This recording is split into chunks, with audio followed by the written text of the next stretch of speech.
and welcome to another Bodgit and Leggit video. Now we have a 2010 Ford Fusion 2 and it's an automatic, and we're having lots of different problems. Now all I know is the woman was driving along absolutely normal. All of a sudden the car just stalled, cut out and wouldn't restart.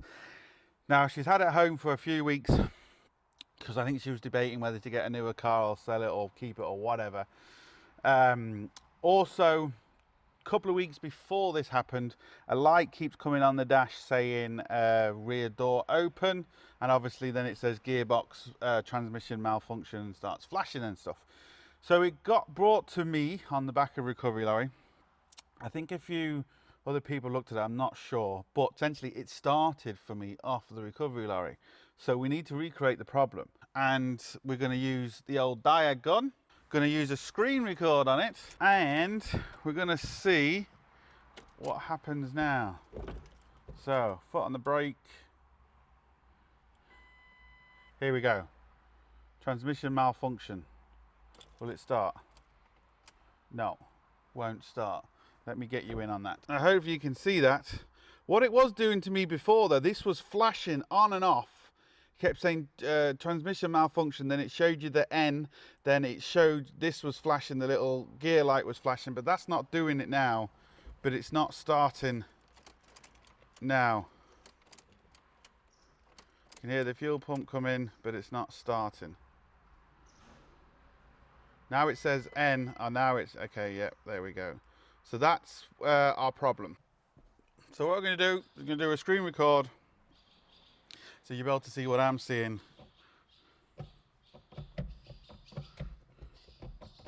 Just moving the gear stick and nothing is happening.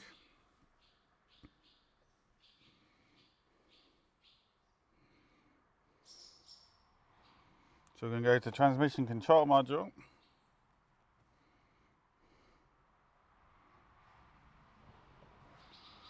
We're going to go to recodes.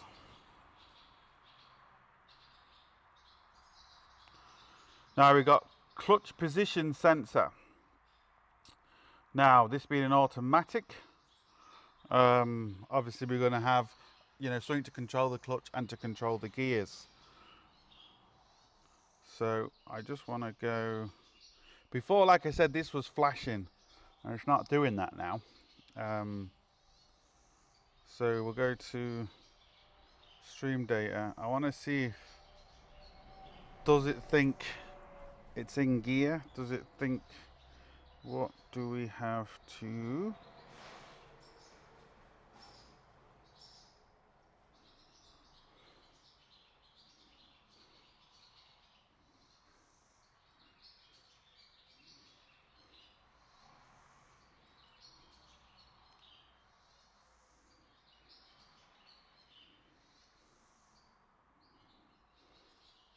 Transmission actual gear.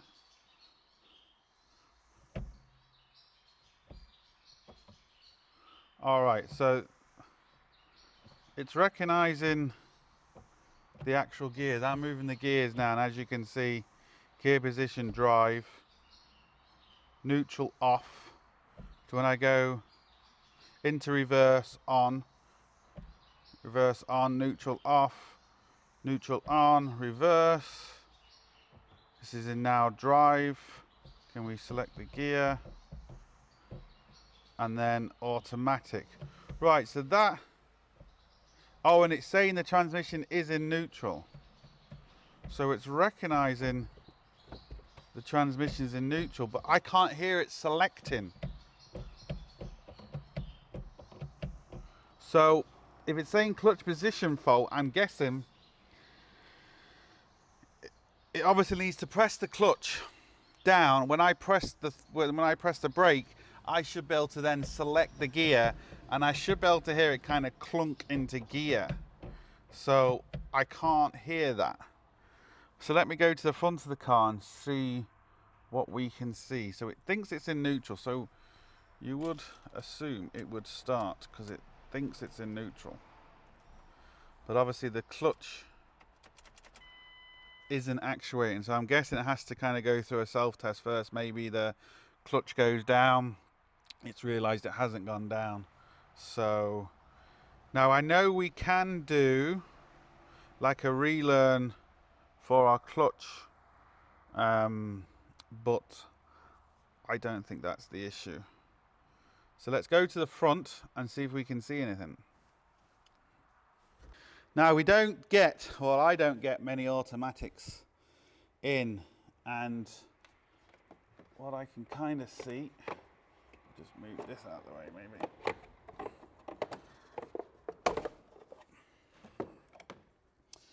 Now I can see a couple of motors on the gearbox. That's all I can really see.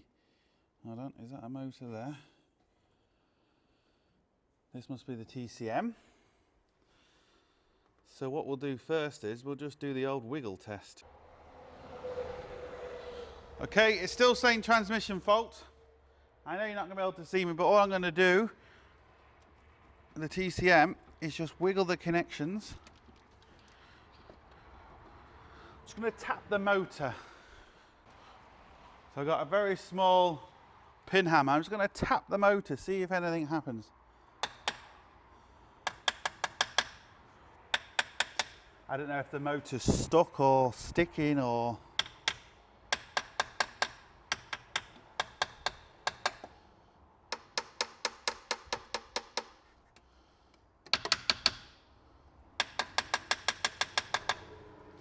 Let me cycle the ignition.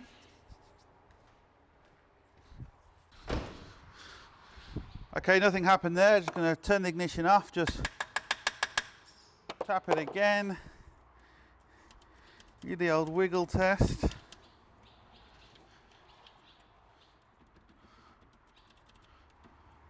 Turn the ignition back on.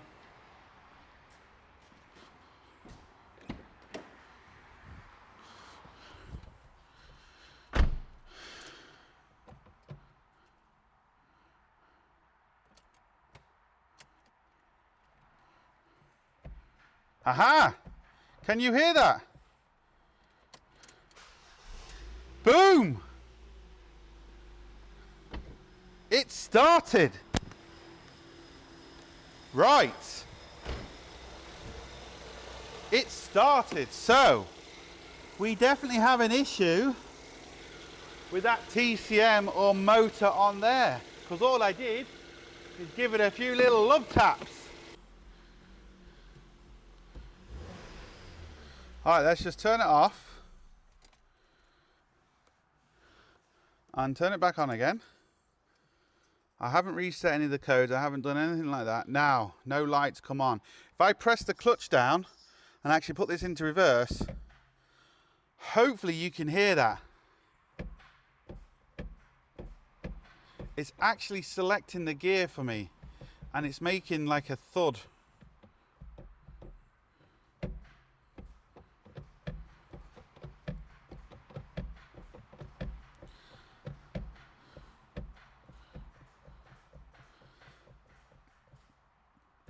Right, let's see if it starts again.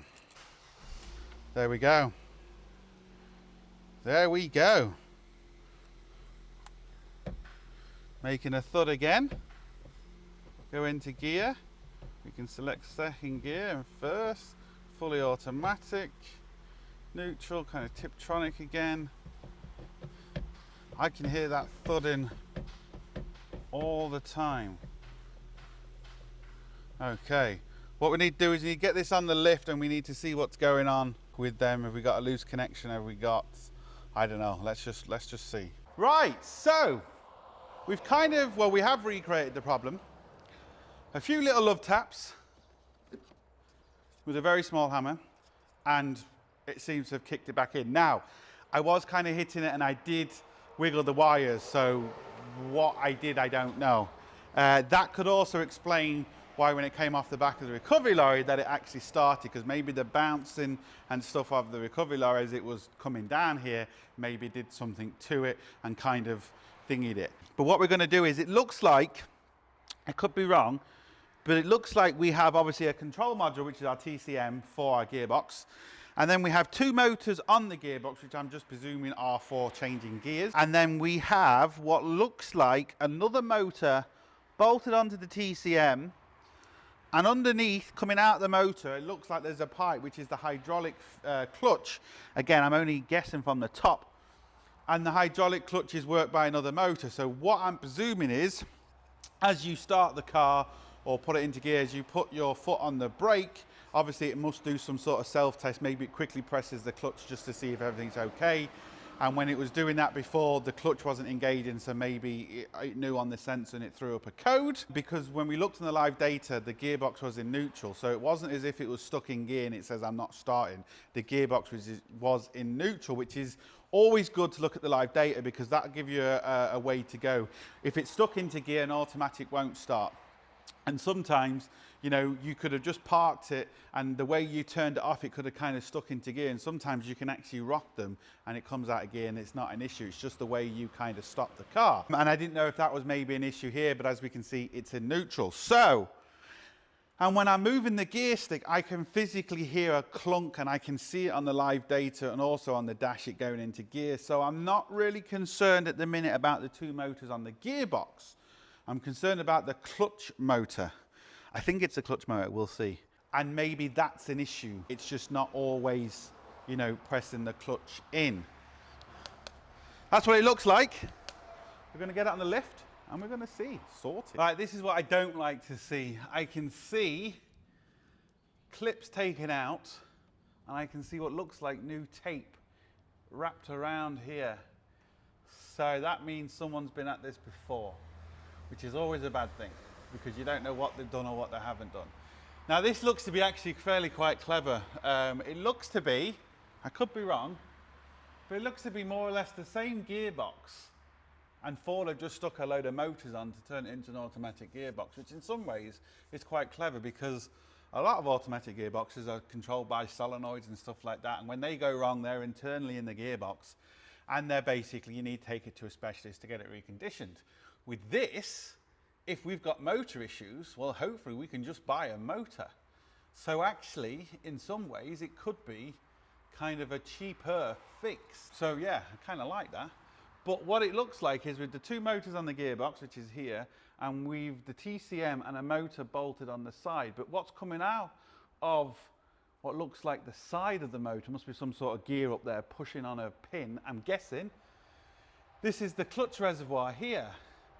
So, now there is a special learning procedure for this if you need to bleed the clutch and stuff like that. But again, what it looks like is I can undo this reservoir and hopefully, can I separate it from everything so we don't have to do any bleeding? Is that possible? I'm not sure yet. So what I'm going to do is I'm going to take all this tape off and I'm just going to see if I can see anything. And I'm going to take out these connector pins. I'm going to see if there's any bent pins or any loose connection, anything like that. I'm going to do all that first, and if I find anything, I'll turn the camera back on. I know what you might be thinking, well, why don't you do powers and grounds and stuff like that? Because at the minute it's all working 100%. It's only really when I tap the motor that it kind of, well, it wasn't working until I tapped the motor and it started working. So I did move the wires here at the top just like this, but it didn't really do anything. It's after I tapped the motor, that's when it started, after I cycled the ignition. So, and everything's working now. It could still be a problem down here with a wire, but I'm just going to go to the obvious sign first and just check all the pin fitments and stuff like that before I do anything else. And it looks like we're going to mostly have to take this whole thing off and see what's going on. Now I've got a bit more information. Now she took it to a Ford dealer, which she actually doesn't realize I do a lot of work for the Ford dealer. When they can't figure something out or they don't have the equipment, they bring it to me. This went down to the local Ford dealer and they've been messing with it. As you can see, I've got it all stripped now. This was just hanging off and it was out of a few clips. All this is fine. There's no worries, anything here. They said they couldn't figure it out, so they're just basically going to charge her €2,000 to fix it. And she said no, which is fair enough. But what they said they did do is they charged the system. That's what she said. Now, the only thing I can think of that's done is basically like bled the system through the computer, which is the clutch, which obviously did no good. Now, these motors, at the minute, they're appearing to be working absolutely perfectly.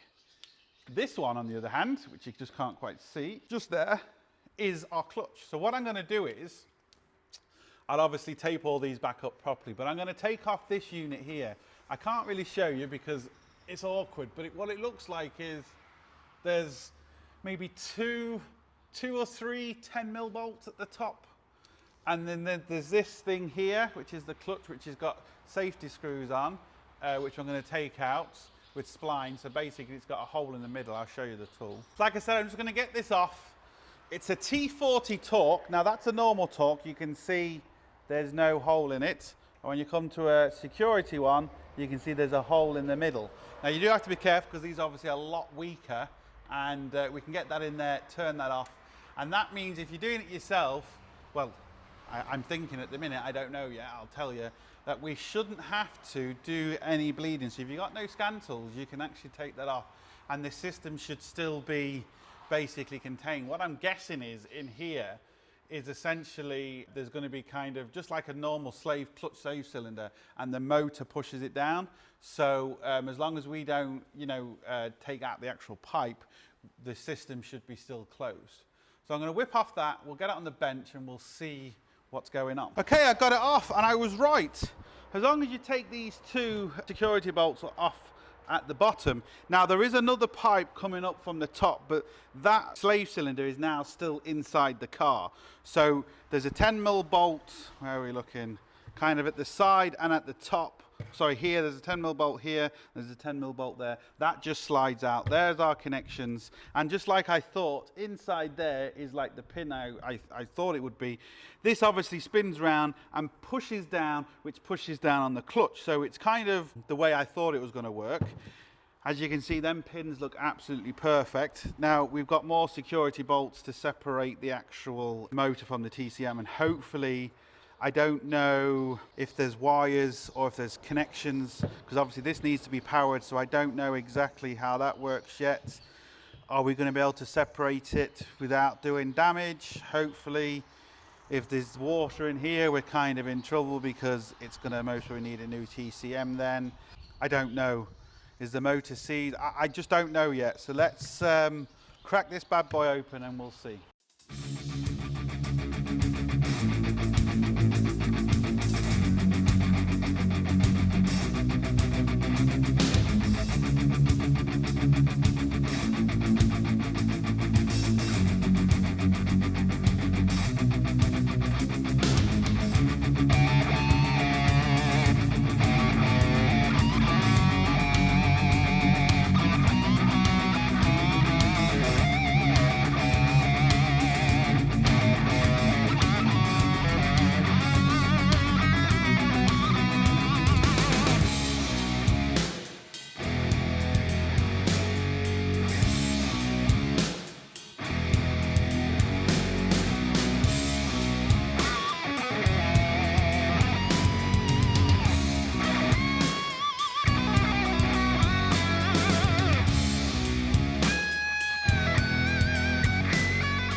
So a normal torque won't fit this. This is a 5-sided star, where a normal torque is 6-sided. So bear that in mind. And for those along playing at home, that's what I'm using. Facom one.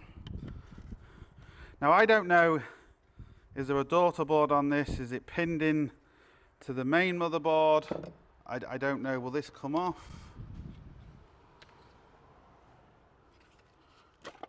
Oh, there we go. Oh, it's connected. I knew there'd have to be something.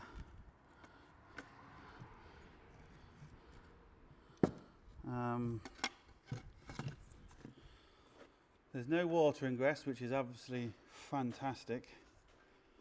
And at first looks, that looks perfect.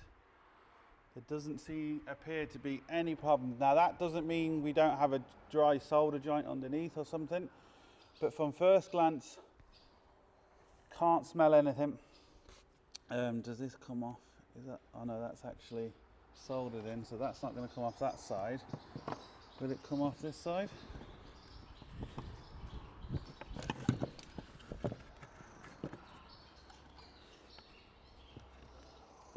I can't see it coming off this side either. 2 terminals here. Obviously the motor spins. Now is the motor jammed?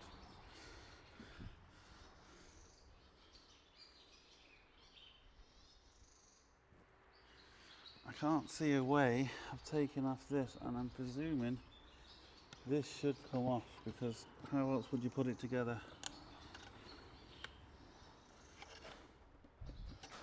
I can't see the pin.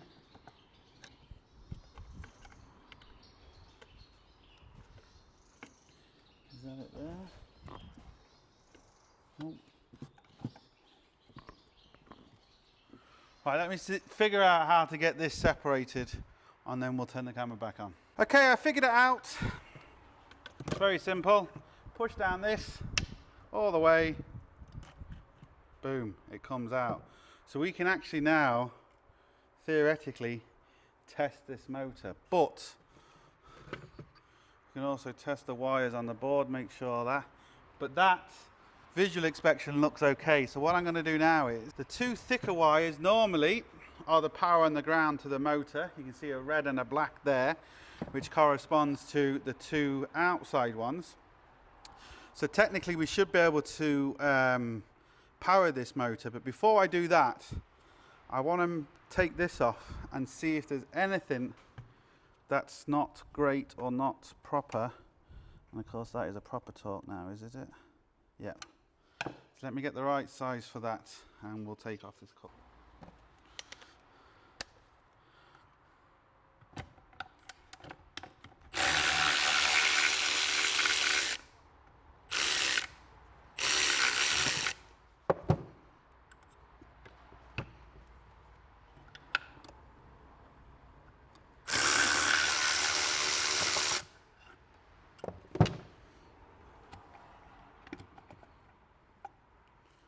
Glued. That's the seal, is it?